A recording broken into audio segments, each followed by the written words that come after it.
Welcome to today's program, Rotary Reads. I'm Dave Bennet, a member of the Rotary Club of Neepawa here in Manitoba.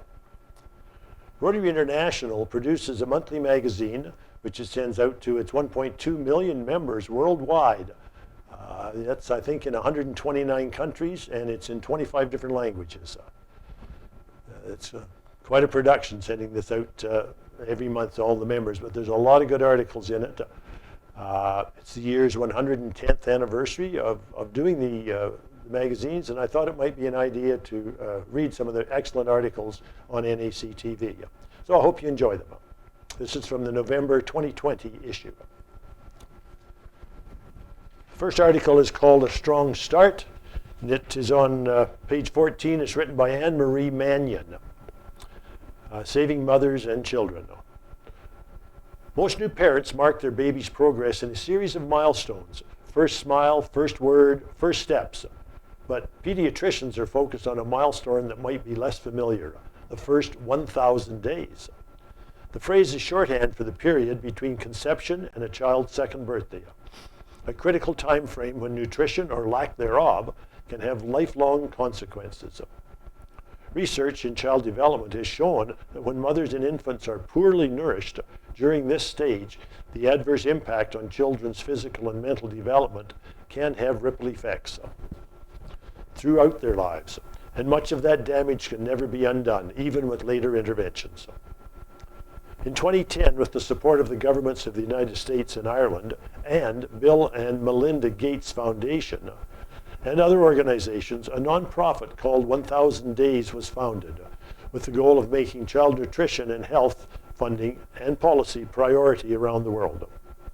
Roger Thurow, a former reporter for the Wall Street Journal, also examined this concept in his 2016 book, The First 1,000 Days.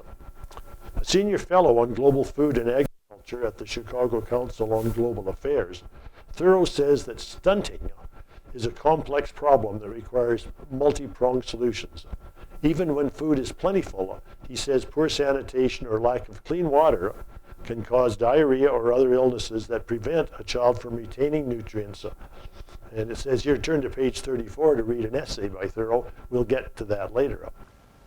In one mountainous rural area of Guatemala, where staple crops, which are primarily corn, don't provide sufficient nutrients, hunger and malnutrition are common. Around 1 million Guatemalan children under age 5 experience stunted development in their brains and bodies. Children are considered stunted when their height for their age is more than 2 standard deviations below the World Health Organization's child standards. But the problem goes beyond simply being small for their age. They are slower to walk, to talk, and to read, says Ann Kramer Diaz, the executive director of the Maya Health Alliance. Stunting impacts their lifelong learning possibilities. It makes them prone to type 2 diabetes and to hypertension. They're looking for a lifetime of poverty and major impediments. In addition to persistent poverty, the effects include higher health care costs and weaker economies, according to Diaz. In 2010, the Maya Health Alliance started working specifically to help mothers and children avoid malnutrition. The Alliance sends health workers to the homes of more than 750 families to interview them, measure and weigh the babies, provide food such as eggs and beans, deworming medication, education about healthy ways of living, and micronutrient packets. The impact of malnutrition on brain development is crucial in those first 2 years of a child's life. That's when massive brain development occurs, says Joanne Rosner, a member of the Rotary Club of Rochester, Minnesota. Rochester Risers in Minnesota, which is working with the Maya Health Alliance on an ambitious long-term global grant project to improve nutrition for 140 Guatemalan families. More than a dozen Rotary clubs are involved. Steps toward improving nutrition can be as simple as encouraging people to plant gardens. The clubs have provided funding for raised bed gardens that supply families with a range of healthful foods that they otherwise do not have access to. Diaz describes the region as a food desert. Even though there is food all around them, it is all one crop, and that crop is corn, which is a staple of the traditional diet, but which alone does not provide enough of the nutrients a child needs to thrive. The Maya Health Alliance works with the families to choose what they will plant and to help them build the gardens and learn to grow the crops. Health workers also teach them about sustainable practices, such as seed saving and intercropping, a practice that involves growing different crops in close proximity to each other to produce a greater yield. These Rotary clubs have covered the cost of materials and supplies for the gardens, the purchase and maintenance of a truck and a laptop computer, and the services of an agronomist and community health workers. The gardens, which are located at the family's homes, are designed to flourish with as little labor and expense as possible. They are raised gardens, so they need less water, and they aren't so prone to weeds, says Rosner, the club connected with the Alliance via a dietitian in Rochester who had learned about the problem of stunting while visiting Guatemala. Diaz reports that their efforts are having a positive impact. The percentage of households that were likely to be food insecure fell from 51% of the baseline over the past year to 30% at a 6-month follow-up. At 6 months after the gardens were initiated, families had more diverse diets and more frequent meals, she says. One of the participants in the program is Maria, not her real name. She's a mother of 3 young children, including an infant. She and her husband, a bricklayer, live with 14 members of their extended family. While Chuti Estancia, the small village in southern Guatemala where Maria lives, has many farmers, Diaz says most of the food grown there is for export, and the farmers aren't skilled in growing a variety of produce. There's a picture here of the garden, the raised garden. Just finishing up. Speaking through an interpreter, Maria says the family's new garden has helped her children in many ways. They develop much better in height and weight, she says. They get sick less now, and I believe that's because they're consuming more vegetables and healthier foods. The program also has helped the family save money on food. We learn to produce, to harvest, and we consume everything. We save money by not buying vegetables, and we're able to eat organically as we do not use any chemicals. Rosner says the Rotary clubs involved are committed to supporting the Maya Health Alliance for the long haul, and she's pleased that the gardens have produced positive results. We know the kids aren't slipping, she says. We know they're making progress, but reversing the effects of malnutrition doesn't happen overnight. Roger Thorough applauds the Rotarians' approach to addressing the problem of stunting in Guatemala. Gardens for the residents will help now and will continue to help into the future. By looking at long-term sustainable solutions, he says Rotarians will be supporting a community, not giving out handouts. And the article was by Anne-Marie Mannion. Now I'm going to move, I think it's the next page over here. Yes, very interesting little article here, written by Ann Stein, and regarding this gentleman, if you can see the picture of him here. And he's holding a picture of himself and his siblings, I think, when he was young. But it's entitled Heart of the Matter. And this gentleman's name is Michael Edenburn. Anyway, the article says, when Mike Edenburn and his wife, Epifania, visited Johns Hopkins Children's Center in August of 2019, the doctors and nurses there were thrilled to meet him. In October 1945, that would be, 60, 70 years before that, Edenburn underwent surgery that changed the course of his life and of pediatric cardiology. I was treated like royalty there in 2019, he says, of his visit. One of the doctors told me, you're part of history.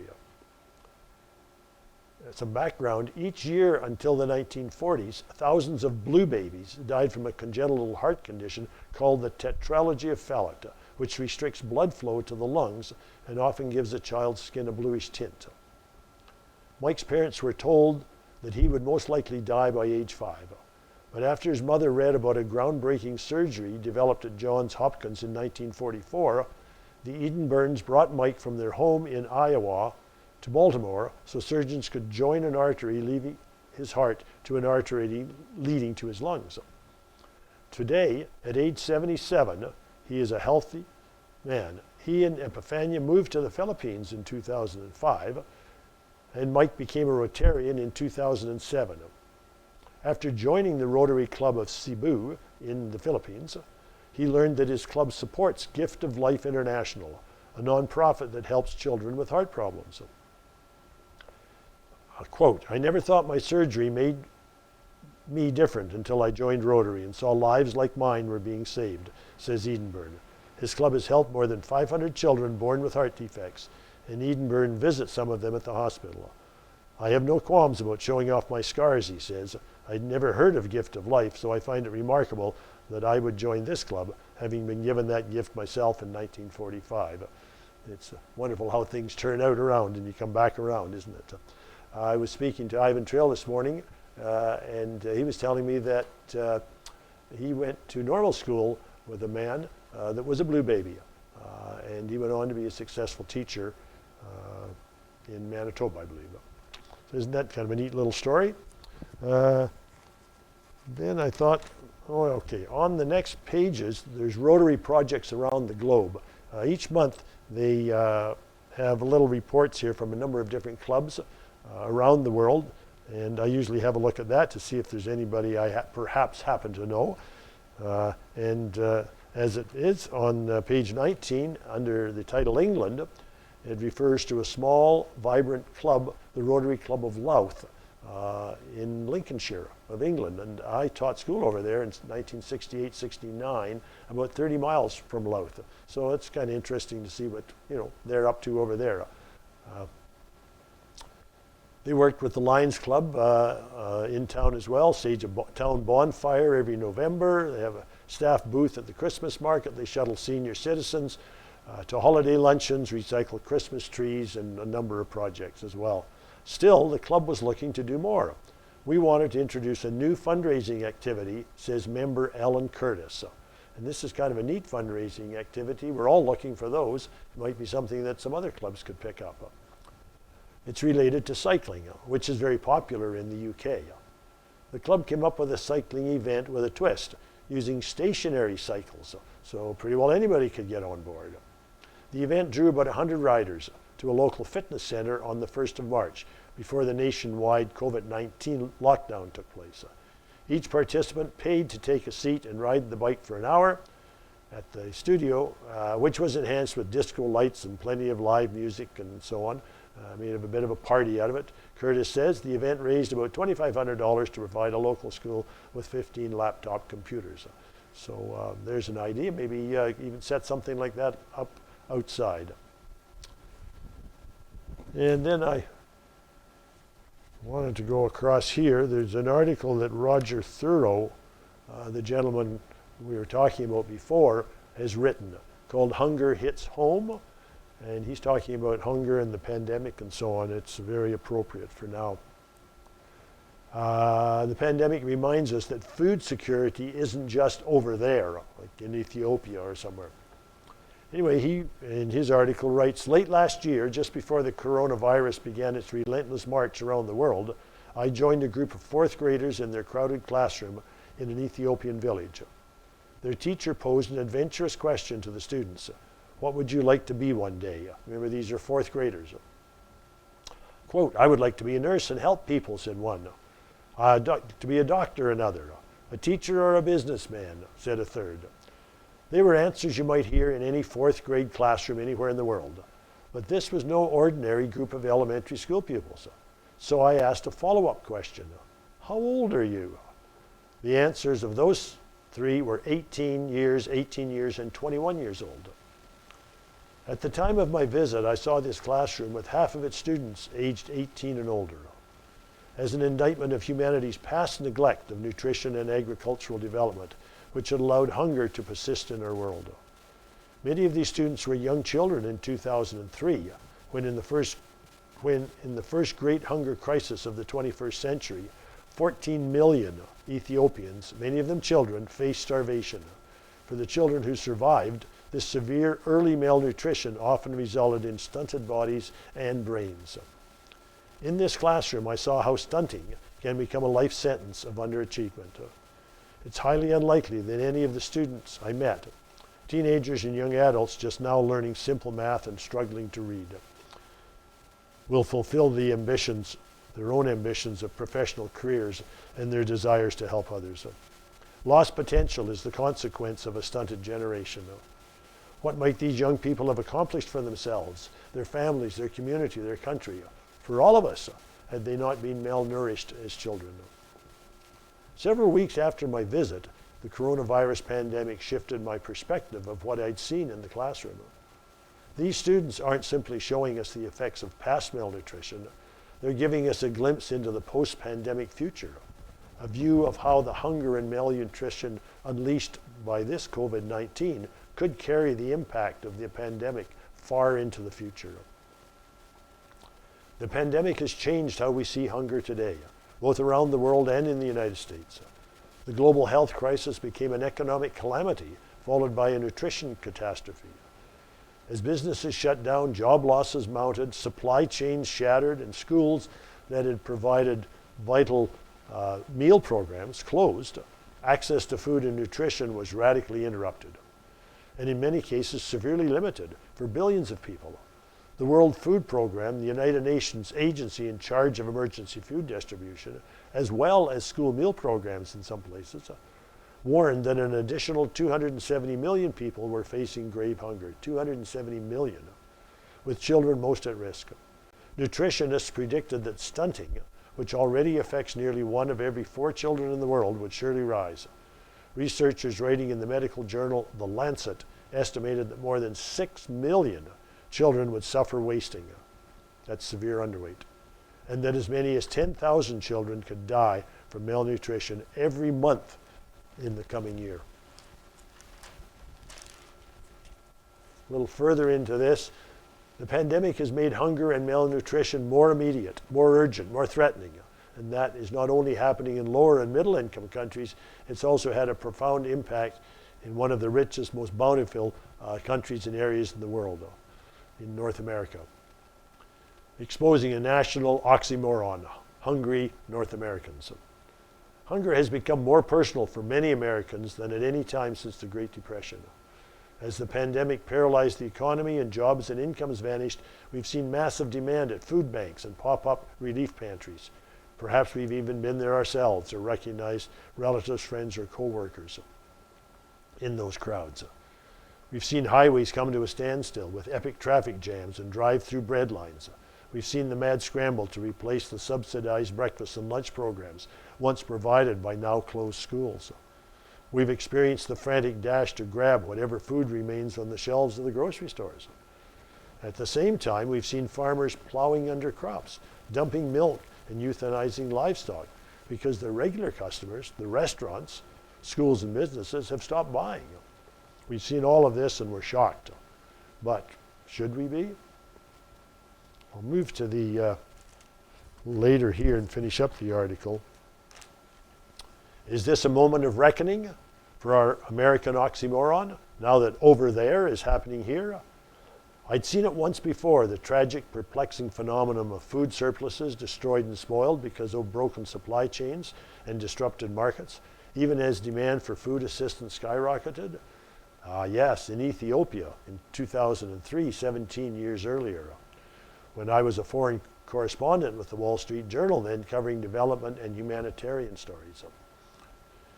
Remember, he was in that, saw that child.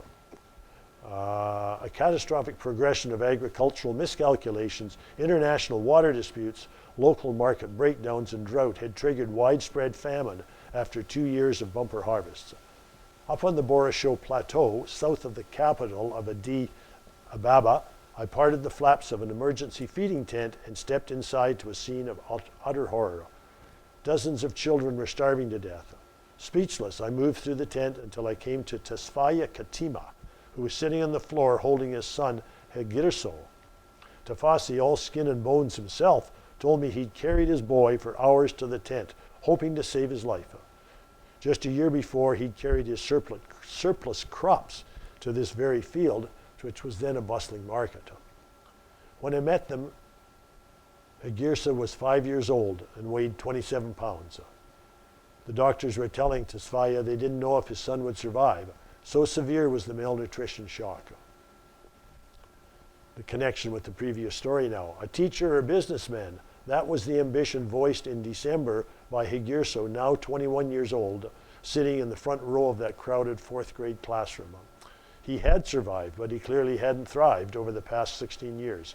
He was physically and cognitively stunted, still struggling to learn to do simple math, to read and to write.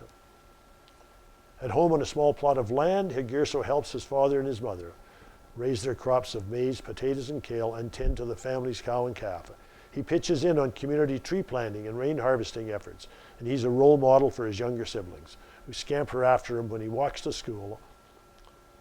The youngest, a 4-year-old brother, is named Enough, a plea to God to Fassis explained that he'd be their last child to have to worry about malnutrition and stunting.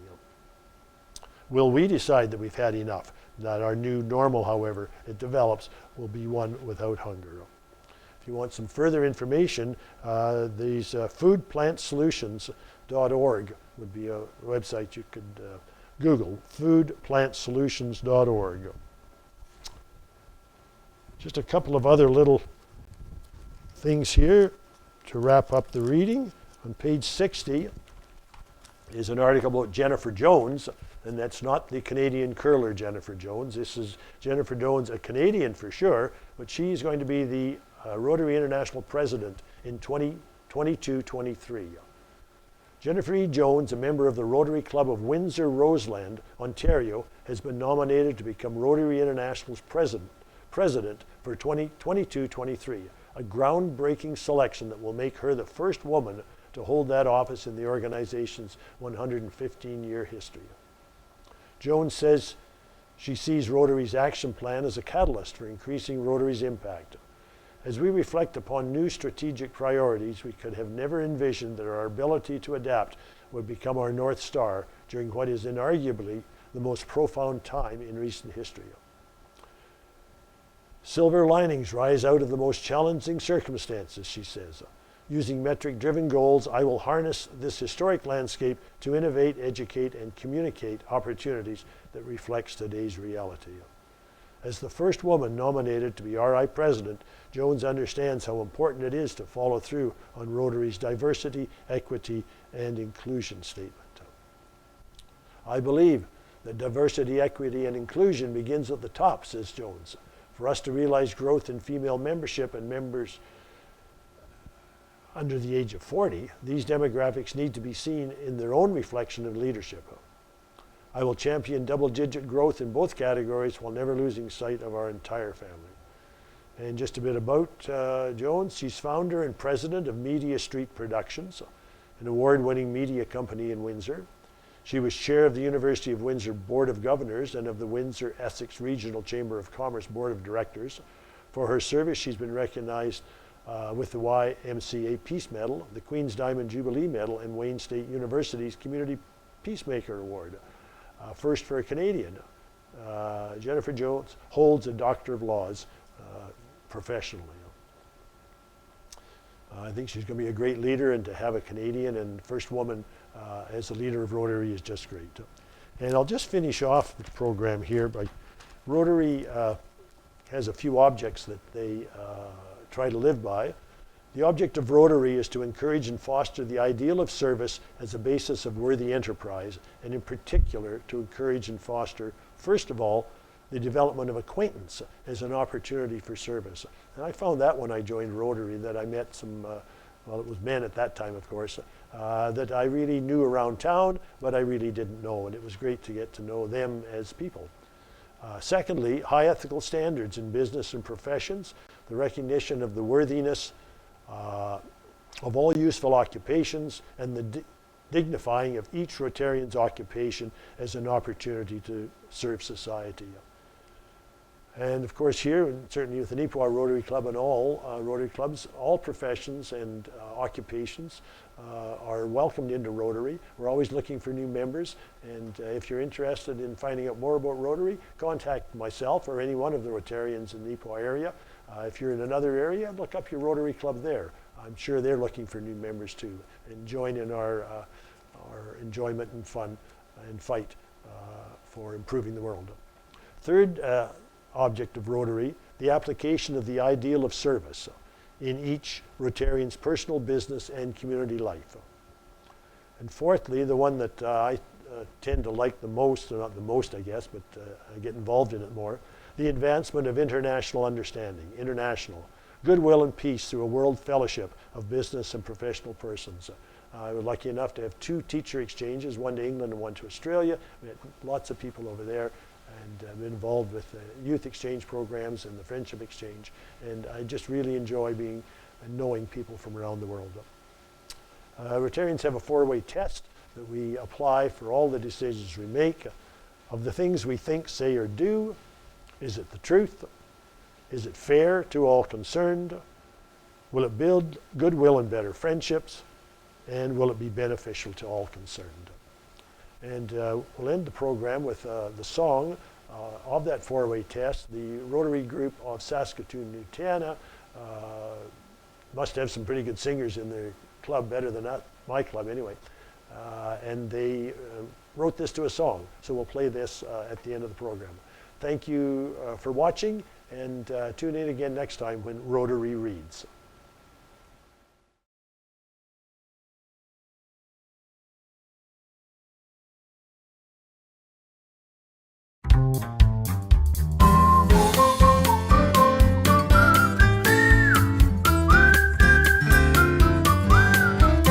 Is it the truth?